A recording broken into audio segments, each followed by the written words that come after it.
잘 오셨습니다. 은혜 받읍시다. 이렇게 한번. 네, 감사합니다. 예수님은 누구신가? 라고 하는 제목으로 우리 하나님 말씀 증거하고자 합니다. 우리가 마가복음을 계속 살펴보고 있는 2장과 3장은 초반부터 예수님과 당시 종교 지도자들의 갈등과 그 논쟁이 기록되어져 있습니다.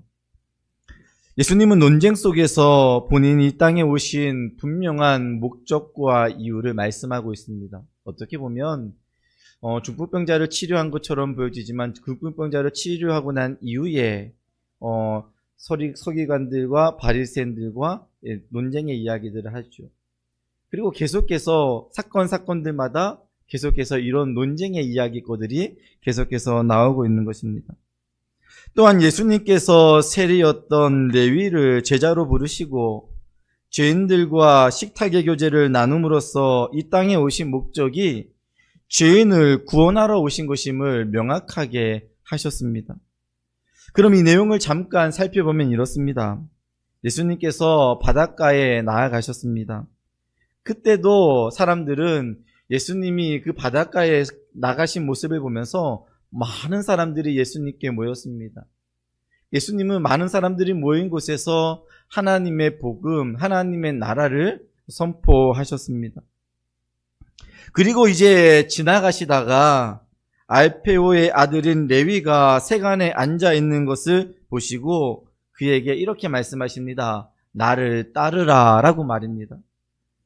물론 여기서 더 많은 이야기가 어떻게 예수님과의 이야기가 전개되어졌는지는 알 수 없습니다. 생략하고 있습니다. 하지만 성경은 그 침묵하는 가운데서 레위가 일어나 예수님을 따랐다라고 명확하게 이야기하고 있습니다. 그리고 예수님은 이 레위와 함께 집에서 식사를 하게 됩니다.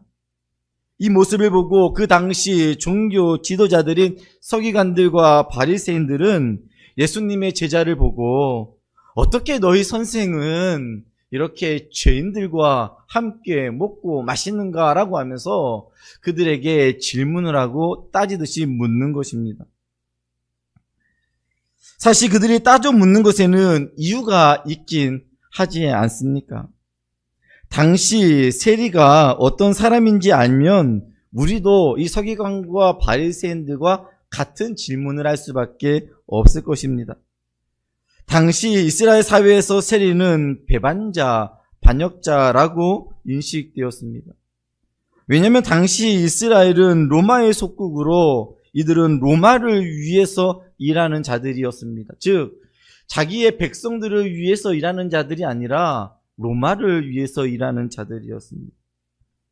우리가 마치 일제시대의 친일파들이 일본에 붙어서 같은 민족을 착취했던 것처럼 그들은 부당한 방법으로 자신들의 부를 챙기는 자들이었습니다. 이 레위가 일하던 이 가버나움 지역이 바로 그런 지역이었습니다. 그 이유는 바벨론으로부터 다메섹 그리고 예루살렘으로 이어지는 무역로가 이 가버나움 곁으로 지나가는 그 길에 있었습니다. 그래서 로마는 그곳에 세관을 세워 세금을 거두었고 로마 군대를 주둔시키며 그곳을 방어하기 시작했습니다. 로마 군대가 주둔하는 곳이었기에 마태복음에 보면 한 백부장이 자신의 종이 중풍병에 걸려서 예수님께 나아오는 사건이 있습니다. 이 장소도 바로 가버나움이라고 하는 지역이었습니다. 아무튼 이곳에서 세리의 일을 하고 있는 이 레위는 자신의 동족을 위해 일하는 자들이 아니라 로마의 압제자들을 위해 일하고 동족의 혈세를 거두어서 자신들의 배를 채우는 배신과 탐욕을 부리는 자들이었습니다. 당시 유대인들은 이 세리들을 법으로 만들어서 회당에 들어오지 못하도록 해버렸습니다. 재판 때도요, 그들은 증인으로서 그들은 아무런 역할을 할 수 없었습니다. 즉 사람 취급을 하지 않았던 거죠. 뿐만 아니라 그들이 아무리 많은 연보를 드린다 할지라도 그 연보를 드릴 수 없도록 해버렸어요. 아예 받지를 않아 버렸습니다. 당시 세리들을요, 창녀들과 같이 여겼습니다. 즉 나병에 걸린 사람들과 같이 여겨서 세리가 근처에 오는 것조차도 그들에게 있어서는 저주스러운 것, 불결한 것, 이런 것으로 여겼던 것이었습니다. 그런데 세리에게도 급이 있었는데요. 아마도 이 레위는 단순한 세리, 그냥 밑에서 어느 정도 위에 사람이 이야기하는 것들을 세금을 받는 정도가 아니라 세리도 급이 있었는데 아마도 세리장 정도였던 것으로 보여집니다.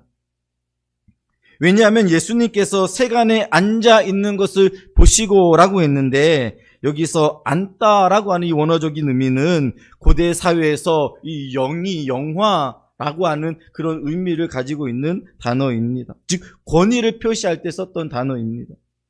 그래서 재판관이 재판석에 판결을 내리기 위해서 앉아 있고 다윗이 왕권의 자리에서 앉아 있다라고 하는 말을 쓸 때 같은 단어를 썼던 단어입니다. 그러나 세리들보다도 더 심한 일들을 하고 있었던 자가 바로 누구였냐면 그렇게 권위 있는 자리, 어느 정도의 위치에 있는 이 자리가 결국은 남의 것들을 착취하고 또 탐심이 가득했던 바로 이 세리인 레위였습니다. 그래서 유대인의 경언 중에는 산중에는 사자가 있고 거리에는 잔인한 세리가 있다라고 하는 표현할 정도로 결국은 유대인들은 세리를 싫어하고 경멸했습니다. 이런 사람을 예수님께서 어떻게 하시냐면 나를 따르라 라고 그렇게 제자로 부르시니 여러분들 이해가 됩니까? 여러분들 만약에 같은 제자라고 하면 그래도 제자라면 같은 급 정도가 돼야지 어떻게 저렇게 추악하고 잔인하고 탐욕과 탐심과 도저히 인간으로 받아들일 수 없는 저 세리를 예수님의 제자로 받아들인다라고 하는 것이 어떻게 이해가 되고 상상이 될 수 있겠습니까? 그러니 바리새인과 서기관들이 어떻게 너희 선생은 저렇게 더러운 세리들과 죄인들과 먹고 마시는가라고 질문을 할 수밖에 없는 거겠죠. 여하튼 세리는 이렇게 부도덕하고 사회에서 지탄을 받던 자였지만 예수님께서는 이 세리인 이 레위를 부르셨습니다. 그런데요, 신기하게도요, 이 세리인 레위가 바로 일어나 따르고 있는 것 아닙니까? 14절 말씀에 그에게 이르시되 나를 따르라 하시니 성경은 아주 그냥 명확하게 이야기합니다. 일어나 따르니라 라고 그렇게 말합니다. 사실 엄청난 반전 아닙니까? 예수님께서 이 세리인 레위를 부르시는 것 반전이에요. 예수님께서 하필이면 이 세리인 레위를 부르냐. 너무나도 큰 충격적인 사건인데요. 또 하나의 성경은 더 반전을 보여주고 있는데 그 반전은 도저히 예수님을 따를 것 같지 않았던 이 세리인 레위가 즉각적으로 예수님의 반응 앞에 따르고 있다는 것입니다. 도대체 어떤 상황이기에 예수님을 따르게 되었을까요?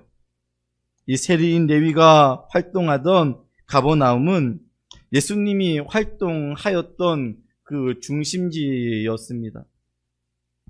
그 당시 인구를 추측하기로 성경학자들은 학자들마다 다르지만 약 한 1,500명 정도가 되었지 않았을까라고 추측을 합니다. 아무튼 정확하지는 않지만 핵심적인 것은 그렇게 많은 인구는 아니었던 것 같습니다. 아무튼 이때 레위는 예수님에 대한 이야기를 분명히 들었을 것입니다. 왜요? 그 인구가 그렇게 많지 아니하는 그 가버나움이라고 하는 지역에 예수님이 나가는 곳마다 사람들이 따르게 되어지고 예수님이 가는 집마다 사람들이 몰리게 되어지는 그 상황 가운데 예수님에 대하여서 모를 리가 없는 것입니다. 예수님이 하시는 말씀, 예수님이 하시던 그 사역들을 다 이 레위도 알고 있었을 것입니다. 그 동네에서 베드로 장모의 열병을 고치신 일도 알고 있었을 것입니다. 중풍병자와 많은 사람들의 병을 고쳤던 것도 알고 있었을 것입니다. 그리고 분명 베드로와 안드레, 야고보, 요한이 배와 부친을 버리고 예수님의 제자가 되었던 것도 이 레위는 알고 있었을 것입니다. 중풍병자에게 작은 자야 죄 사함을 받았느니라 라고 하는 이 사건을 그는 알고 있었을 것입니다. 이 사람은요, 세리였기 때문에 죄인이라고 하는 단어가 어느 누구보다도 더 선명하고 명확하게 들렸을 것입니다. 분명 정말일까? 동족들에게 버림을 받고 정말로 나는 죄인의 모습을 하고 잔인한 그런 모습을 하고 있는 죄인의 모습, 사람들에게 손가락질 당하고 회당에 들어가고 싶지만 회당에 들어갈 수 없고, 그러나 그 또한도 유대인이기에 그 또한도 메시아에 대한 이야기와 사건들에 대하여서 그 또한도 알고 있을 텐데 분명히 엄청난 마음의 갈등들 그리고 요동치는 것들이 있었을 것입니다. 내가 죄사함을 받을 수 있을까라고 하는 생각이 그의 삶을 지배했을 수도 있을 것입니다. 그런 상황 속에서 예수님께서 나를 따르라 라고 했을 때 그때 그의 영혼이 깨어나기 시작합니다. 그리고 그가 즉각적인 반응으로 예수님을 따른 것입니다. 여기서 일어나라고 하는 이 말에 여러 용례가 있지만 이 말은 그 자리가 좋아서 앉아 있었던 그곳에서 결국은 그가 일어난 것이었습니다. 즉 일어나다라고 하는 것은 어떤 의미였냐면 회복하다라고 하는 의미였습니다. 자기가 좋아서 앉아있던 그 자리에서 일어나는 것, 그것은 바로 그의 삶에서 회복을 의미하는 것이었습니다. 누가복음 5장에서는 짤막하게 한 줄 더 추가해서 기록하고 있는데요. 나를 따르라 하시니 그가 모든 것을 버리고 일어나 따르니라 라고 말하고 있습니다. 그 당시 어부들과 달리 세관원이라고 하는 직업은요, 부가 보장된 직업이었고 한번 잃으면 다시 그 직업을 잡기 힘든 직업이었지만 그가 모든 것을 버려두고 예수님을 따르기로 한 것은 매우 대단한 결단이었습니다. 그리고 이 세리는 자신을 부르신 이 사실을 매우 기뻐하며 자기의 친구들을 초청합니다. 그리고 예수님을 초대하여 식탁 교제를 나누고 있는 것입니다. 그냥 어떻게 따르게 되어졌는데 따르고 나니까 후회하는 것이 아니라 따르고 나서 시간이 지나 자기의 친구들을 데리고 그리고 예수님을 초청하여 예를 들면 식탁의 자리를 함께 하고 있었던 것입니다.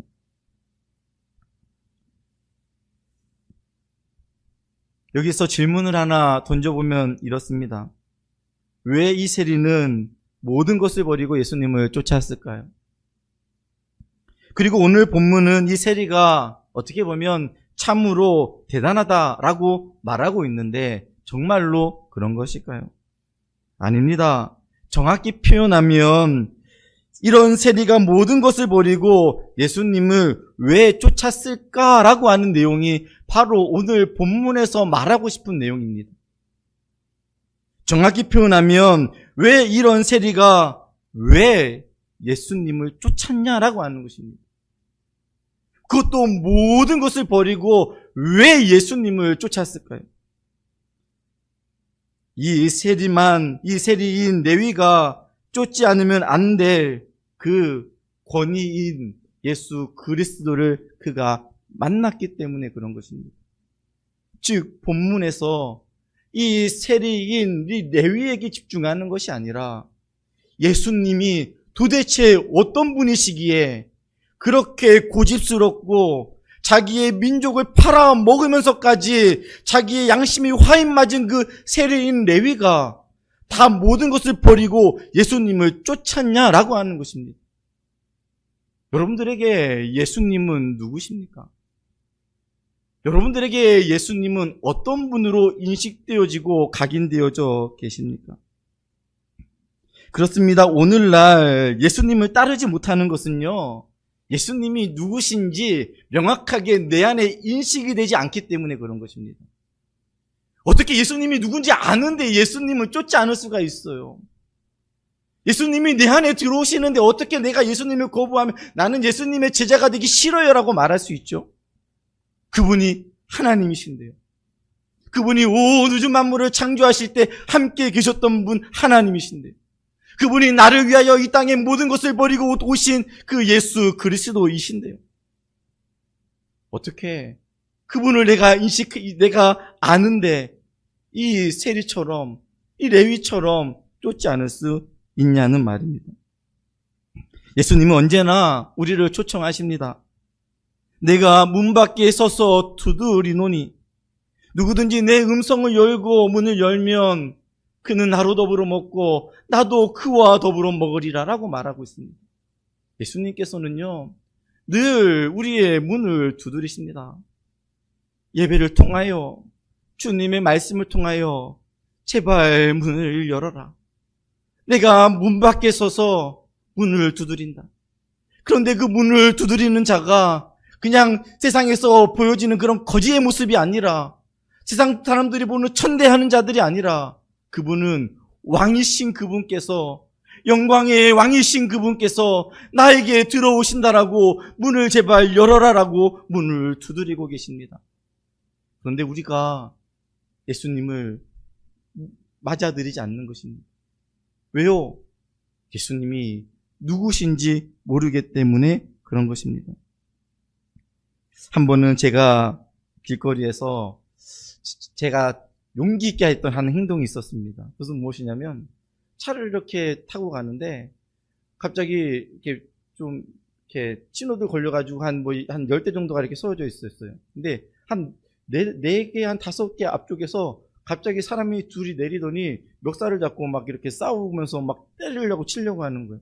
근데 제가 봤을 때 이제 한쪽은 택시였던 것 같고 한쪽 어떤 분이었던 것 같은데 실랑이가 벌어졌는데, 한 사람은 한 20대 뭐 한 중반 정도고 한 분은 어르신이셨어요. 네, 60대 이상, 70대 뭐 이런 식의 어르신이셨어요. 그런데 그 20대 젊은 분이 얼마나 더 그 마음에 화가 났는지는 모르지만 이 어르신을 멱살을 잡고 막 때리려고 막 그렇게 하고 있는 거예요. 그때 제가 어떻게 했을까요? 바로 제가 차를 문을 열고 나갔죠. 그리고 저보다 키가 컸는데 그 사람의 멱살을 딱 잡았습니다. 잘했죠? 그리고 그분에게 하는 말이 제가 뭐라면, 어떤 상황이든지 간에 이분이 어르신이잖아요. 이렇게 이야기했어요. 어르신이잖아요. 이렇게 이야기했어요. 이분한테는요, 어르신으로 보이지만 인식하는 바는 어르신이 아니었습니다. 그러니까는 그냥 뭐 자기의 할아버지 뭐 아버지 뻘되지만은 그냥 막 치려고 그러고 멱살 잡고 막 싸우려고 하는 거겠죠. 예수님은 여러분들에게 어떤 분으로 인식되고 계십니까? 여러분들에게 예수님은 누구이십니까?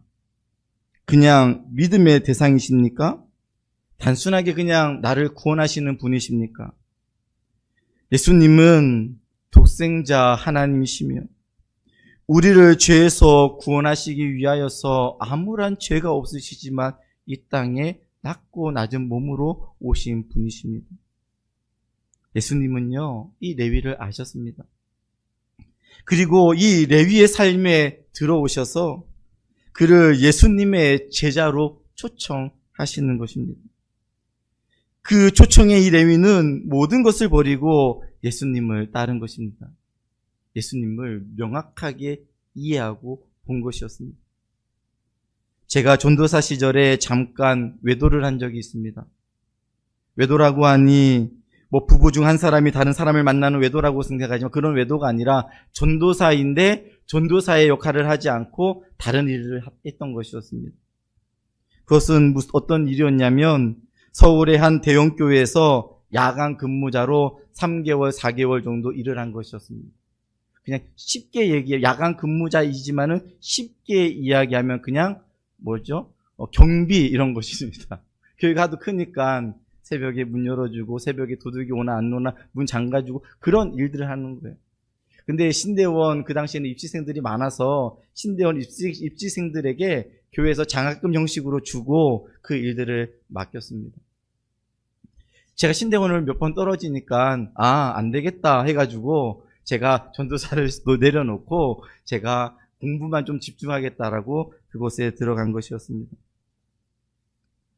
근데 그 교회에서 이제 새로운 목사님이 부임하게 되어졌고 교회에서 제자 훈련이라고 하는 것을 이제 하게 된 것 같습니다. 근데 갑자기 어느 날 교회가 북적북적거리면서 난리가 났어요.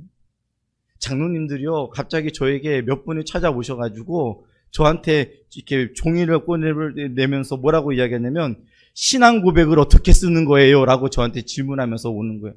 신학생인 걸 아니까 교회 전도사님들이나 아니면 어떤 사람들에게 물어보기는 창피하고, 왜요? 다들 중직이니까요. 근데 본인이 신앙 고백을 어떻게 써야 될지를 모르는 거예요. 왜 모를까요? 만약에 여러분들에게 신앙 고백을 여러분들 한번 써보십시오라고 하면 여러분들은 어떻게 쓸 수 있겠습니까? 사람들은요, 실제적으로 내가 예수 그리스도를 만난 그 은혜가 있으면 자연스럽게 신앙 고백은 저절로 써져 있는 것이 신앙 고백입니다. 하나님은 나의 아버지시고, 그리고 그분은 나의 고통과 아픔을 아십니다. 그분은 나의 주가 되시어서 어떠한 상황 가운데서도 나를 인도하시는 분이시, 여러 가지 일들을 많이 사건들을 이야기하면서 쓸 수 있어서 저 종이 한 장이 부족해요 라고 하면서 쓸 것입니다. 그런데 신앙 고백을 쓰라라고 하면 그 신앙 고백에 쓸 말이 없는 거예요. 도대체 물론 어떤 형식으로 써야 될지 모르기 때문이기도 하겠지만 분명히 목사님께서 어떤 형식으로 쓰라고 알려주었지만 그 신앙 고백을 쓰지는 못하는 거예요. 여러분들, 종교개혁 시대가 지나가면서요, 이제 유럽에 불었던 그 하나의 사상은 무엇이었냐면 결국은 이신론이라고 하는, 결국 하나님을 내가 믿기는 믿어요. 창조주 하나님에 대해서 내가 알아요. 그런데 하나님은 나의 삶에 관여하지 않으신다라고 생각을 한 거예요. 그렇죠. 오늘날도 그런 분들이 실제적으로 많이 있잖아요.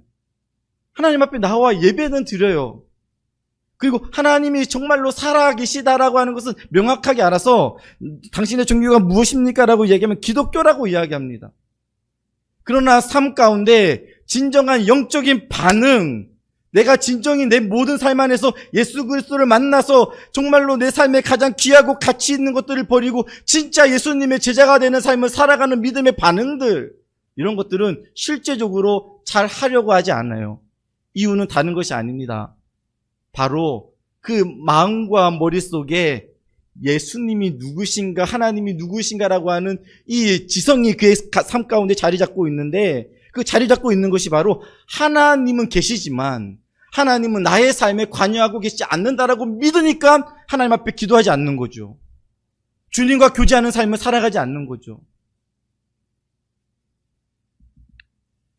여러분들에게 만약에 종이 한 장을 주고 여러분들 예수님은 누구십니까? 라고 쓰라고 하면 여러분들 예수님은 누구시라고 정말로 여러분들의 삶의 간증거리를 적어 내려가며 쓰실 수 있으시겠습니까? 오늘도 하나님은요, 우리의 삶에 역사하시고 우리의 삶의 자리를 흔들어 놓으십니다. 그리고 우리를 복음의 사람으로 그리스도의 제자로 부르고 계십니다. 예수님이 누구이신지 알면 우리는 예수님의 제자가 되는 것을 기뻐하게 될 것입니다. 하지만 예수님이 누군지 모르면 예수님의 제자가 되는 것은요, 매우 부담스러운 것이 될 것입니다. 어느 한 부자가 한 사람에게 찾아왔어요. 한 사람에게 대화를 하는 것입니다. 여러 개의 방이 있는데 내가 당신에게 가방 하나를 줄 테니까 여러분들 무엇으로 채워도 좋은데 이 가방 하나만 채울 수 있습니다 라고 이야기한 거예요. 그랬더니 이 사람이 첫 번째 문을 딱 열고 들어갔는데 거기 10,000원짜리가 수북이 쌓여져 있는 거예요. 근데 웬 떡입니까? 그냥 갑자기 그냥 돈을 재가지고 10,000원짜리를 넣을 수 있는 데까지 넣고서 가방을 메고 나왔습니다. 그리고 두 번째 방을 들어가는 순간 이 사람이 가방을 벗고 10,000원짜리를 막 빼는 것이었습니다. 왜 뺐을까요? 예, 그 다음 방에 갔더니 50,000원짜리가 거기 그 방에 가득한 것 아니겠습니까? 그렇습니다. 상위 가치가요, 등장하는 순간 하위 가치는 관심 밖으로 멀어지고 잊혀져 갈 수밖에 없는 것입니다. 그리스도가 내 마음의 상위 가치가 되어지면요, 하위 가치는 내 삶 안에서 잊혀지게 되어지는 것입니다. 고상한 지식인 예수 그리스도라고 하는 상위 가치를 발견하게 되어지면 이전의 모든 것들은 하위 가치로 변화됩니다. 그렇습니다. 이 레위는 상위 가치를 발견한 것입니다. 그전에는요, 주머니 가방 속에 돈만 막 집어넣고 막 살았던 거죠. 그것이 자기에게 있어서 전부라고 생각했던 거죠. 그런데 다른 문을 열고 들어가니 예수 그리스도가 그에게 진정한 왕으로 그의 삶에 자정한 것입니다. 아시다시피 이 레위는요, 예수님의 제자인 마태입니다. 마태는 이 예수님의 제자가 되고 난 이후에 성경을 기록하며 같은 유대인들에게 예수님을 잘 설명한 사람이 되어졌습니다. 그리고 이 마태는 자신의 온 삶을 들여 복음을 증거하고, 그는 아라비아와 에티오피아까지 복음을 증거하다가 그는 십자형의 형틀에 그는 순교까지 그는 이르게 된 사람이었습니다. 무엇이 그렇게 한 것일까요? 분명히 이 사람은 돈밖에 모르고 자기의 민족의 피를 뽑아 먹고 사는 것이 그의 인생의 낙이었는데, 도대체 이 사람에게 변화시켰던 것이 무엇일까요? 바로 복음이라고 하는 것입니다. 즉 예수님을 진정 만난 것입니다. 사도 바울도 마찬가지였죠. 그가 가지고 있었던 모든 학식들, 그리고 그는 바리새인 중에 바리새인, 율법으로는 그는 흠이 없었던 자였고 히브리인 중에 히브리인이고 그는 가마리엘 문화생이었고 모든 것들을 다 가진 자였습니다. 근데 예수 그리스도를 만나고 난 이후에 어떻게 했습니까? 내가 이 모든 것들을 다 배설물과 같이 여긴다라고 표현하지 않았습니다. 그는 진정 예수님의 제자가 되었던 것입니다. 사랑하는 고향은혜교회 성도 여러분들, 여러분들의 인생에서 가장 중요하다고 생각하는 것은 무엇입니까?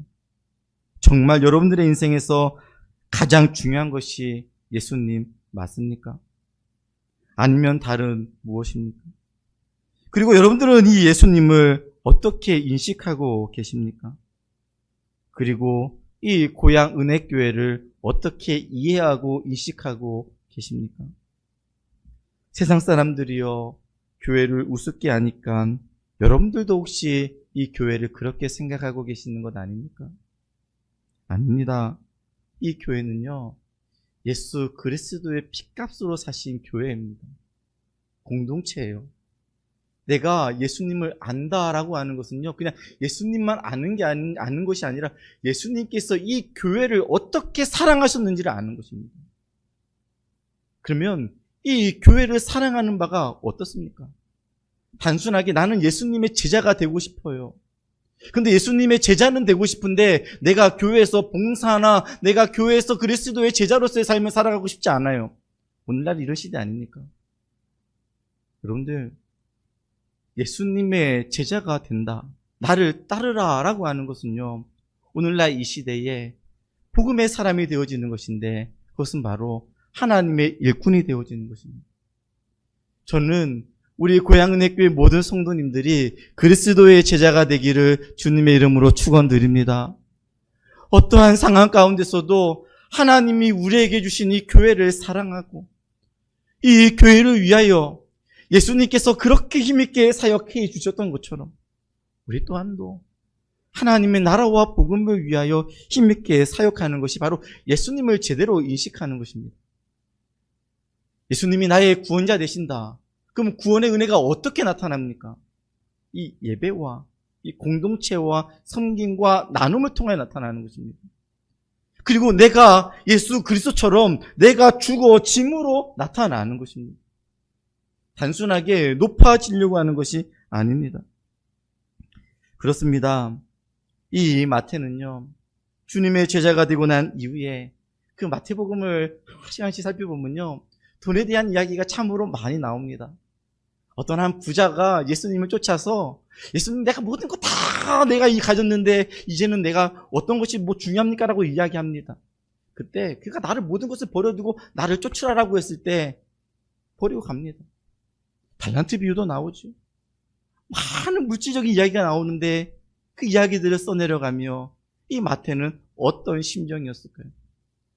그 마태복음을 읽는 자들이 어떻게 복음의 산들을 살아내기를 원하는 마음에서 그런 내용을 기록하였을까요? 오늘 우리의 삶 안에 제자가 되지 못하는 이유와 목적은 무엇입니까? 그 이유와 목적이 가만히 살펴보면 우리의 삶 안에 예수님보다 더 높은 상위 가치가 있을 수 있는 것입니다. 여러분들 그거 내려놓기를 주님의 이름으로 축원드립니다. 그리고 하나님의 말씀으로 무장하여 여러분들 성령의 사람들이 되시기를 바랍니다. 어떠한 상황 가운데서도 주님, 내가 주님의 제자로서의 삶들을 살아가겠습니다. 주님의 몸된 교회를 하나님께서, 예수님께서 그렇게 사랑하셨듯이 나도 그렇게 사랑하며 살겠습니다라고 믿음으로 사는 것을 하나님이 기뻐하십니다. 다른 사람들은요, 아무리 뭐라 할지라도 여러분들에게 있어서 예수님은 그분은 나의 구주이십니다. 내가 그분을 위하여 모든 것을 아낌없이 드릴 수 있는 삶이 내게 있어야 될 것입니다. 라고 고백하는 은혜가 있기를 바랍니다. 아무리 어떻게 보면 자신의 부모가 때로는 좀 보잘것없어 보이고 연약해 보인다 할지라도요, 나의 부모는 나의 부모잖아요. 마찬가지로 오늘 우리의 삶 안에서 하나님이, 그리고 하나님 주시는 그 복음이 내게 있어 다른 무엇보다도 가장 큰 영광으로 다가올 때요, 하나님께서 우리를 통하여 기뻐하시는 것입니다. 그러면서 예수님께서 이렇게 말씀하시죠. 그 논쟁거리를 이야기하고 있는 그 제자들에게 의원의 이야기들을 꺼내면서 뭐라고 말씀하십니까? 여러분들, 병든 자에게라야 의원이 필요하지만 자기가 의롭다라고 말하고 있는 사람에게는 의사가 필요 없다라고 말하지 않습니까? 여러분들, 나는 예수님이 필요합니다 라고 고백하시기 바랍니다. 내가 예수님으로만 살 수 있습니다 라고 고백할 때에 하나님께서 여러분들을 그리스도의 제자로 삼으시며 하나님을 여러분들 통하여 영광 받게 하실 것입니다. 그런 은혜가 우리 모두에게 있기를 예수 그리스도의 이름으로 축원드립니다.